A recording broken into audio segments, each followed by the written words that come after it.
Fanfiction, like any other type of fiction, has absolutely no obligation to be good. As a kid, I wrote tons of fanfiction. When almost everyone disapproved of this, I used the justification that it would help me write better. And it did! It taught me a lot more about storytelling than working on my own fiction ever has.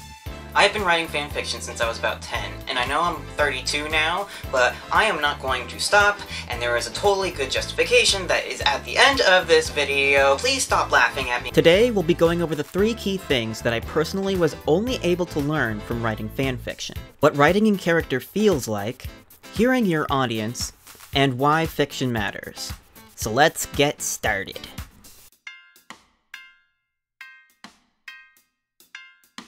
A lot of newbie writers are given the advice, just write. This usually results in a writer trying to connect a bunch of disjointed scenes together with no real plan on what to do next. So if that's you, don't worry, you're normal. A lot of writers I've looked up to have talked about how stories write themselves when you're at a certain point of developing it, and they phrase things like they're finding the story rather than creating it. It's hard to know what they're talking about when you haven't experienced it for yourself, so, like writers do, they explain it through metaphor. Some book writers use terms to describe their process like gardeners, plotters, pantsers, or architects. Gardeners feel like they're watching the story grow and come together as they edit and flesh it out. Architects plan out the story at arcs, have detailed outlines, and figure out their characters and world before they even start their first draft. I understand what they mean, but I don't think of myself in these ways. I'm more of a puzzle solver. I think a large part of what shaped my creative process to be like this came from my attempts to write fanfiction. You want to know how weird I was when I was 10? I wrote a crossover fanfic between Pokemon and Cowboy Bebop. Yup. The story is that Ash Ketchum magically gets airdropped on Mars for some reason, and because he's got super valuable and weird creatures, he ends up getting a bounty on his head. This one I was writing completely on the fly. I never figured out what the ending was going to be exactly, but I knew what I wanted the most out of it. I wanted Ash to end up without any of his Pokemon, yes, including Pikachu, and then while trying to get them back, he ends up joining the Bebop crew, with Spike Spiegel serving as a parental figure, and that they'd have this big, unbreakable bond. Jet, do you know that there are 3 things that I particularly hate?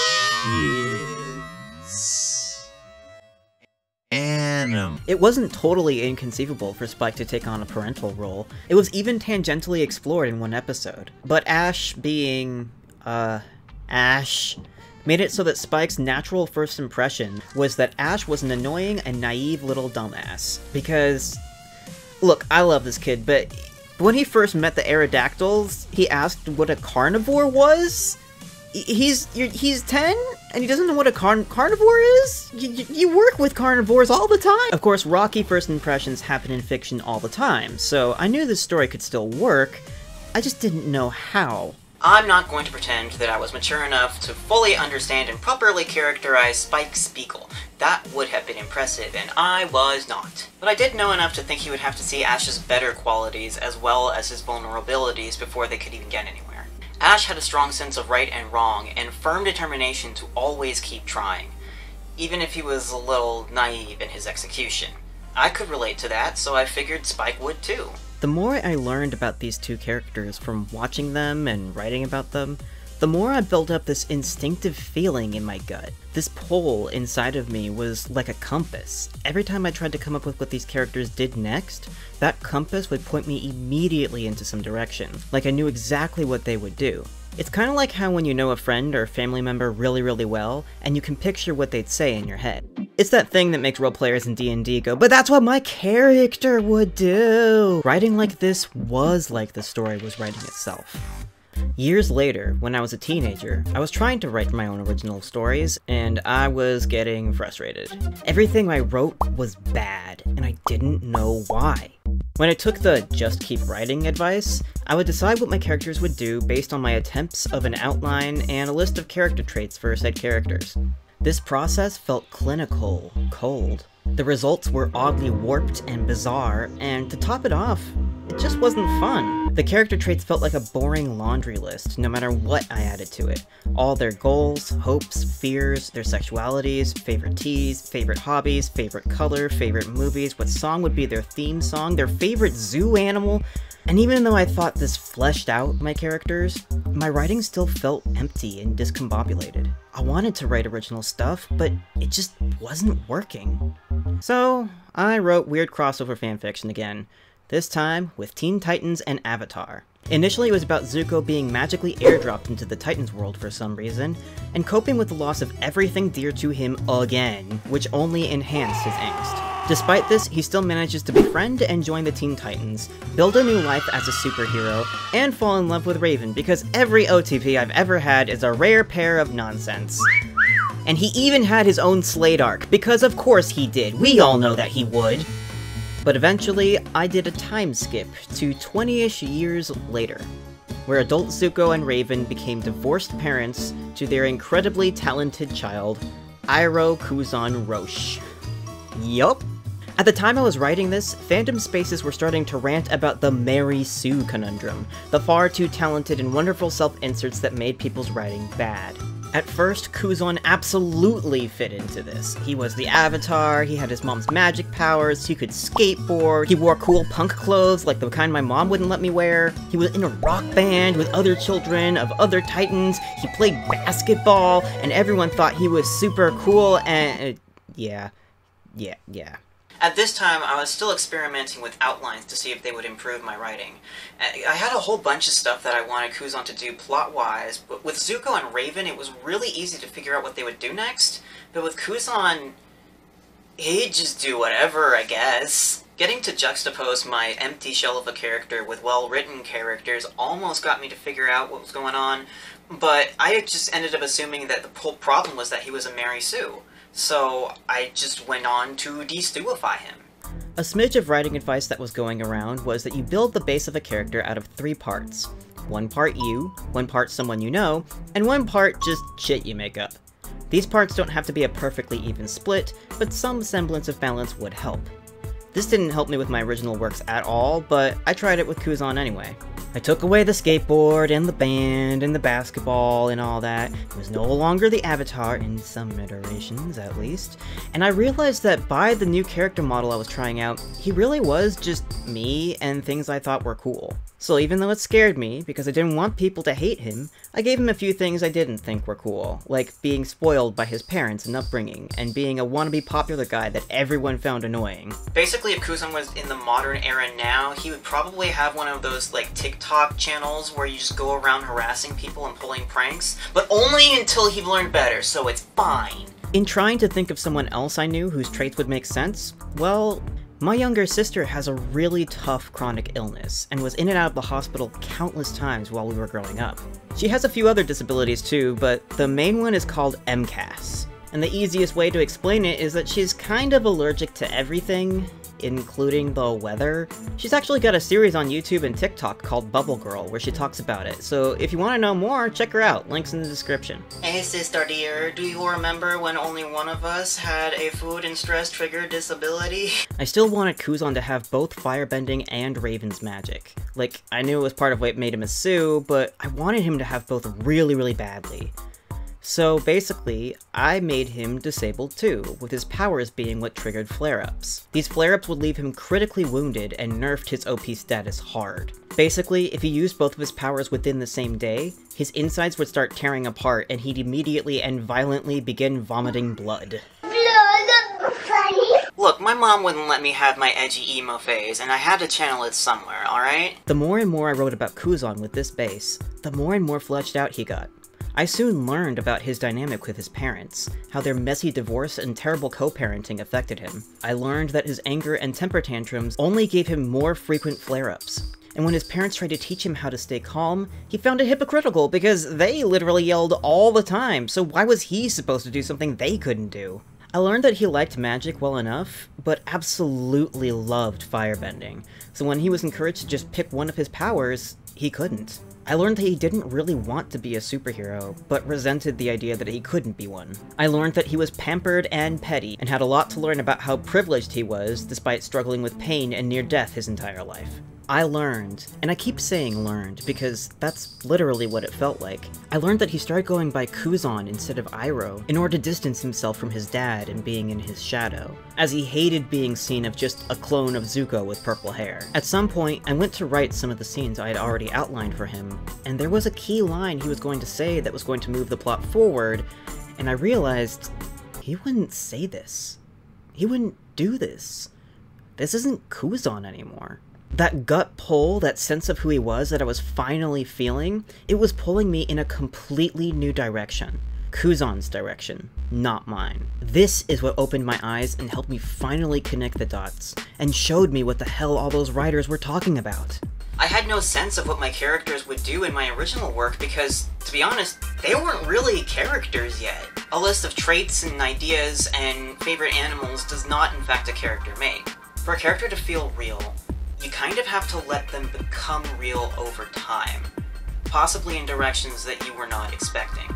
That's at least how it is for me when I'm writing. Like, it's part of why I hold off on my outlines for so long, because I need to figure out who the characters are before I can figure out what the story's gonna even be about. When I tried to do the just keep writing every day advice, I just ended up with a sequence of events that looked somewhat like a story, maybe. And yet, outlines and story arcs that early on just do not help me. They're like filling out forms.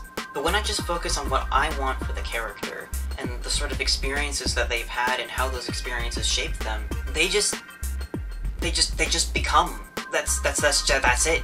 Obviously, a lot of people have figured this out without fanfiction, otherwise we wouldn't have terms like out of character and gardeners and architects.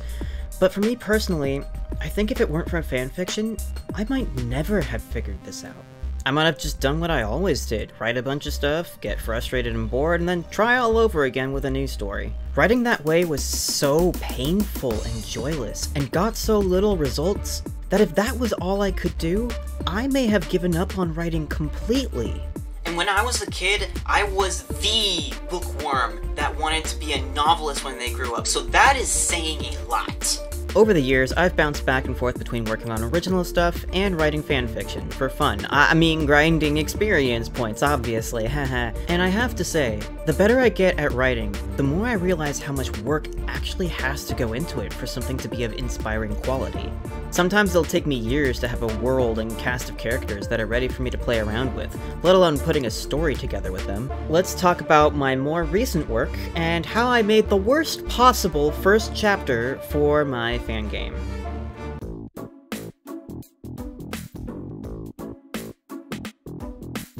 I learned a lot of things making In the Dark, enough to warrant its own video.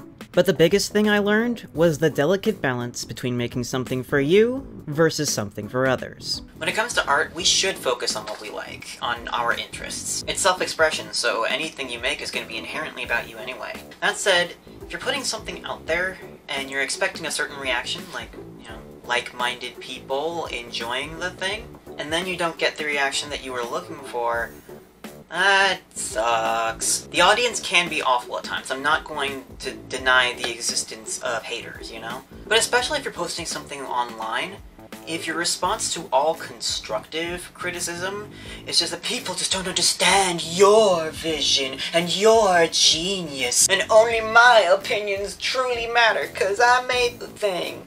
But why did you post it then? What was the point of that? If you put something out there into the world, then whether you're actually like thinking about this or not, you are trying to get a reaction from people, like a connection or validation or something. But the sad thing is, no audience owes you any of that, even if you do deserve it. The audience owes you nothing. Self-expression, like you're expressing a thing, that's like a type of communication. Art is communication. And while some audience members might just not get what you're trying to say, some communication failures will land on you, and that is okay. That is part of how we learn. With original fiction, finding the people who might understand your story is far from an easy thing to do. Just finding the people who could be interested in your project is really, really difficult, especially with how competitive storytelling mediums are. You might not know how to find any audience, or know who it is that will want to read your work. So if you need practice to get better at communicating with a specific audience, Fanfiction actually helps with the practice of this a lot. Your audience is obvious. Other fans. Fans that are just as hyped about the story and world as you are. But even this is only half the battle. Once you find your audience and have their attention, you have to communicate your story to them in a way that's entertaining and understandable. And the best ways to do that depend on so many factors that you probably can't account for them all, at least not on the first try. Ask yourself questions about what sort of people would want to read your fanfiction. What other ways are they like you? What other interests do people in this fandom usually have? What brings them into the story and has them bond with other fandom people? What are they looking for in your fanfiction, or anyone else's fanfiction? And one I'd wish I'd considered more when making the first chapter. How old are they? I didn't know if anyone was gonna play my game when I first started working on it. And the first potential audience member that I had in mind, if I'm honest with myself, that was Markiplier. Like, I knew the chances were slim, but I had hope. I was especially depressed and struggling when I started the first chapter. So anytime I felt too tired or too upset to work on it, I just imagined Mark playing it to hype myself up. I used that hope to motivate myself. And that way I was doing something. Markiplier likes horror games, and is a veteran when it comes to playing games. We're both millennials who, as far as I can see, had a similar middle-class-ish childhood that allowed our parents to have cool new tech like computers and consoles and shit. This allowed us to play games. And since we played games a lot, we got what we will call gaming literacy. This will refer to the skill set and familiarity with game genres that comes with playing a lot of games. It's how we know things like how RPG Maker horror games work, and what to expect when you play them, or what controls most games used, and the general mechanics that certain genres of games would have. I knew I wanted to lean into the storytelling aspect, as that's my biggest strength, but I didn't want Markiplier to play a non-game either, you know? I wanted to provide the same types of scares and challenges that were in classic RPG horror games we enjoyed, games like Itty or The Witch's House. I didn't want it to be Dark Souls difficult or like a Rage game. But while I made the game, I was worried that my clues were too obvious, or that the puzzles and chases were too easy. I went in expecting anyone that wanted to play this game to have the same level of gamer experience as me, and I didn't want anyone to get bored, so I did my best to make a game that would prove challenging both to myself and Markiplier. Can you guess what went wrong? I was so confused when people first started playing because, like, why doesn't everyone know that the shift button makes you run faster? People don't just know that automatically? Why is no one hitting the enter button or the space bar? That's how interactions work. Okay, so the guy made a joke about planting money to grow a tree, and there's a plant right there, right there. The money's over there. Why aren't you looking at it? Have you never checked the garbage cans in Pokemon Yellow? Wait, you're using the mouse? Who uses the mouse to play an RPG Maker game? I didn't tell people to use the shift key because I didn't want to come across as condescending. My privileged ass had no idea. I thought about removing the mouse function entirely. Like, I ended up leaving it in case there was like somebody had like a disability or something. But the problem with that is I kept forgetting to account for the mouse when it came to the game, so it's actually a lot harder to play the game with the mouse. And everybody's using the mouse. The most common problem that new game developers have is that their levels will be super easy to them because they know how to do them, and then so it's actually really common for them to be harder than they meant them to be. And I made chapter 1 difficult enough that I die 3 times when I tried to play through it. I always die, and I've created a monster, and I'm sorry, Dolphin Treasure Art, you did not deserve that. This sort of thing doesn't just apply to video games. If you write a line of dialogue that reads a bit clumsy but you think it gets the point across, chances are the next person will understand it less than you do. There could be words and concepts that you're familiar with that you don't think need to be explained that will leave your readers confused and bored. If you're writing a mystery and trying to include clues or have riddles that the reader can figure out, then you need to know what will make sense to the vast majority of your audience. You cannot remove the context, facts, and objectives from your brain when you review something that you've made, so anything that's difficult for you will be more difficult for the audience. The worst moment for me was when a large swath of you guys said you wanted to play but you don't even have a computer. You just have a phone. Like, I am broke as hell and barely have a computer, but I can't imagine not having one at all. When I tried to port my game to Android, it was completely unusable due to massive sound delays that would go as long as a full minute. And if you know my game, then you know, sound is how the game works. For some of you, the whole reason you watch Markiplier play horror games is because horror games are too scary for you to play, so you watch him do it. And I made a horror game! Watching people play my game and run into bugs and struggle with it makes me want to crawl under a hole and die. But also, it wasn't until I saw people playing my game that I realized how I'd messed up.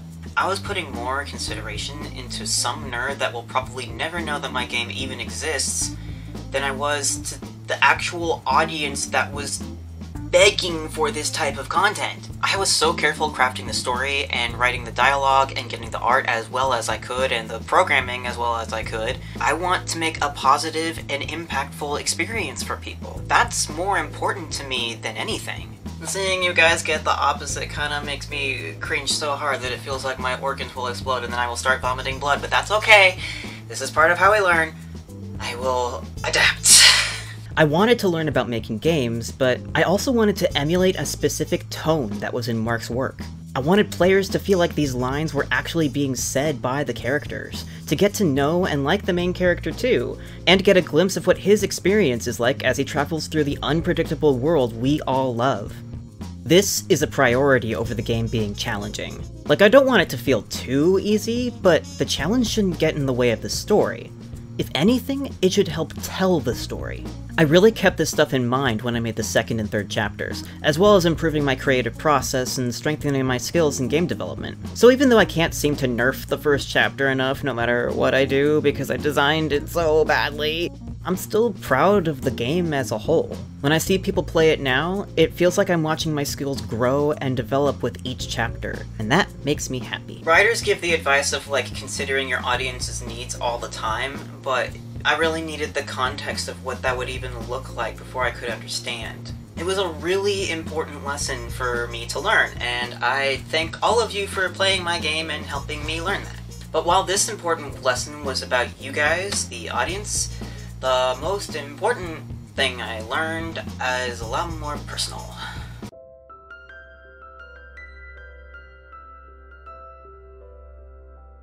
So, when I finished In the Dark, I ended it with a cliffhanger.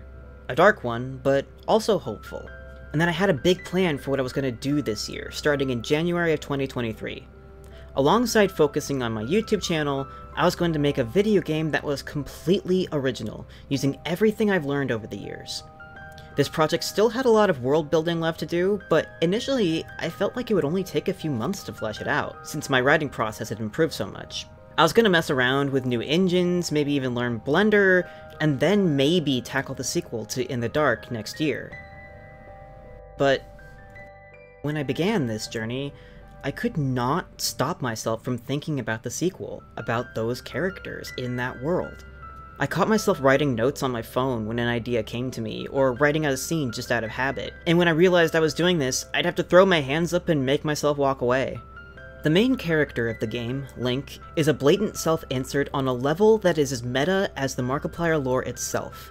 And while I did make the game to learn about making games, I also explored a lot of personal stuff with it. The experiences I gave Link weren't directly like my experiences, but they were parallel to them. So it was like a way of talking about my trauma without talking about my trauma. And then in March, for reasons I won't get into, I had to make a really difficult decision. I broke up with my partner. They were supporting me financially since I'm still struggling, disabled, so I ended up moving back in with extended family. And I am incredibly lucky because they have been awesome. They've been completely understanding of my situation, they've been supportive to me in ways that I didn't realize I needed or that I was lacking in, but I still had to deal with, and dealing with, losing a life that I had built for myself with someone very dear to me. And, you know, That sucks. I also lost a lot of access to resources in the process, so no more Blender, no more new engines. I had to rethink everything that I was planning to do. I got this computer in, like, 2016, so it's, old. The first time I tried to get DaVinci Resolve to work on it, it just wouldn't.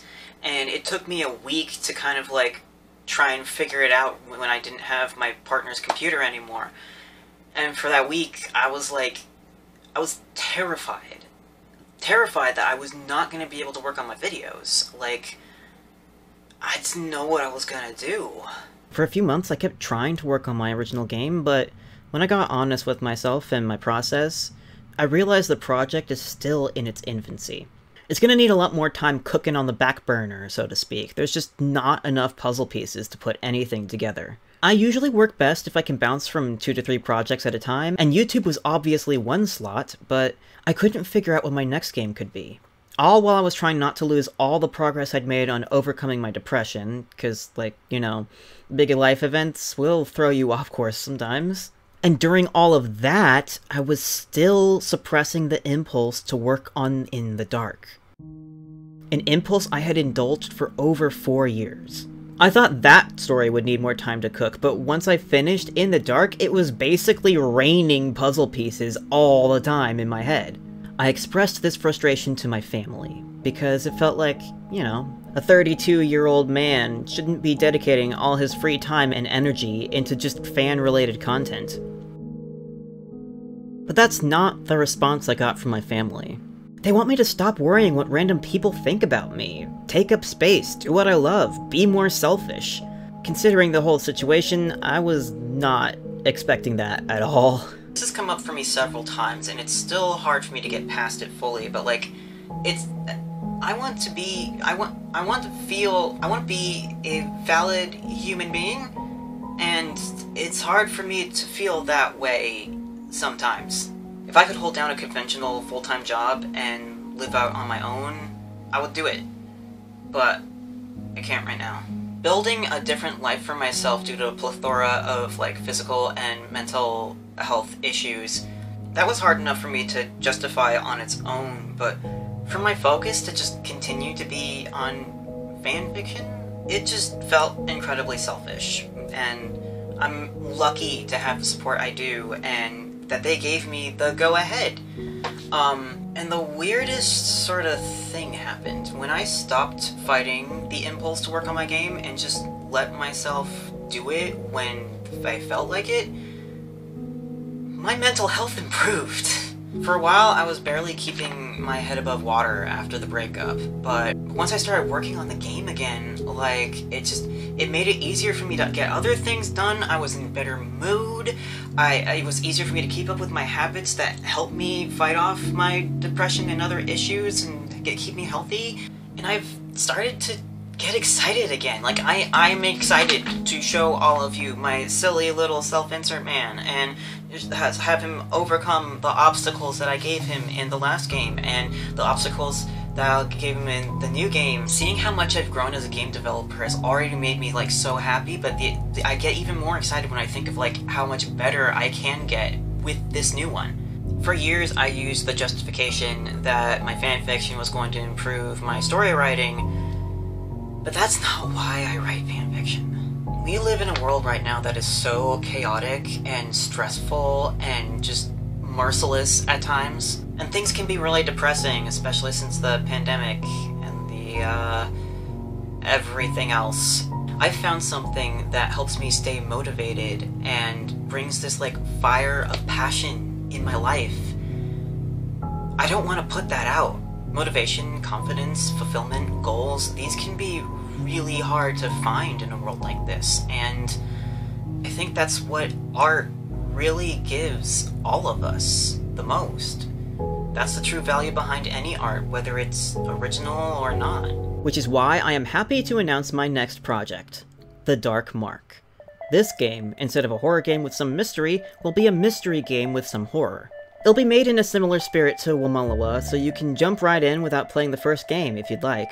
It'll be made in Ren'Py, so there's a chance that it could work on phones. We'll see about that. I need to test it to be sure, but if you do play it on PC, you will be using the mouse! Yeah!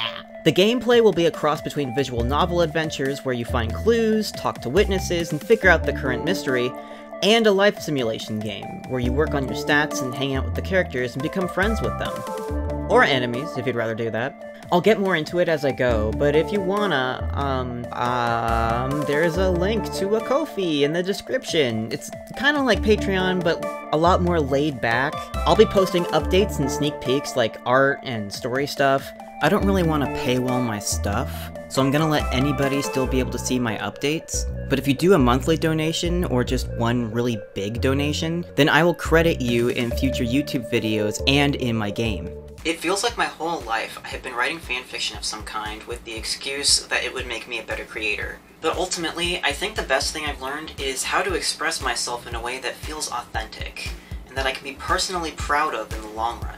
Whatever kind of art that you feel compelled to make, like on a deep, intrinsic level, I hope you have the opportunity to put everything you can into it. Making that light for yourself when we're traversing such a dark world, that will always be what truly matters with art.